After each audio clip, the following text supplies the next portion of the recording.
இப்போ நிறைய காமனாக வருது சைனசைட்டிஸ். நிறைய பேர் தும்மல் தண்ணியோடு வராங்க, மூக்கடைக்குது, சளி பிடிக்குது, தலைவலி வருதுன்னு. இது என்ன மாதிரி உணவுகள் சாப்பிடணும், என்ன மாதிரி கிளைமேட்டை நம்ம அட்ஜஸ்ட் பண்ணணும், என்ன அவாய்ட் பண்ணணும், என்ன பண்ணணும்னு சொல்லி நிறைய பேர் கொஸ்டின். நார்மலாக புளிப்பாக இருக்கிற ஆகாரம் எலுமிச்சம்பழம், சாத்துக்குடி, ஆரஞ்சு, திராட்சை, தர்பூசணி மாதிரி இருக்கிறது கண்டிப்பாக அலர்ஜி அதிகமாக படுத்தும். அதை கம்மி பண்ணணும். ப்ளஸ் ஃப்ரிட்ஜிலேருந்து டைரெக்டாக எடுத்து எதையும் சாப்பிடக்கூடாது. நிறைய பேர் ஃப்ரிட்ஜில் நாங்கள் மாவு வச்சுருக்கோம், அதை வச்சுருக்கோம், எடுத்து சாப்பிடலாமா? கண்டிப்பாக வெளியே எடுத்து சூடு பண்ணி சாப்பிட்றது தப்பொன்னும் இல்லை. டைரெக்டாக சில்லுன்னு எடுத்து சாப்பிட்றது அவாய்ட் பண்ணணும். மெயினாக சாக்கோ பேஸ்டு இருக்கிற என்ன ட்ரிங்க்ஸோ, சாக்லேட்டோ, ஐஸ்கிரீம்ஸோ கண்டிப்பாக அவாய்ட் பண்ணணும்.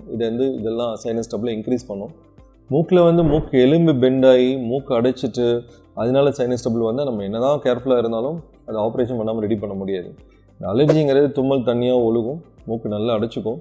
ஸோ காலையில் இருக்கும், நைட்டு இருக்கும். இந்த மாதிரி உணவுகள் எடுக்கும்போது அக்ரவேட் ஆகும். இதெல்லாம் அவாய்ட் பண்ணுறது மூலமாக கண்டிப்பாக அதை நம்ம கண்ட்ரோலாக வச்சுக்க முடியும். கண்ட்ரோலாக இருந்தால் கண்டிப்பாக அது க்யூர் ஆகிறதுக்கு சான்ஸ் நிறைய இருக்குது. Thank you so much.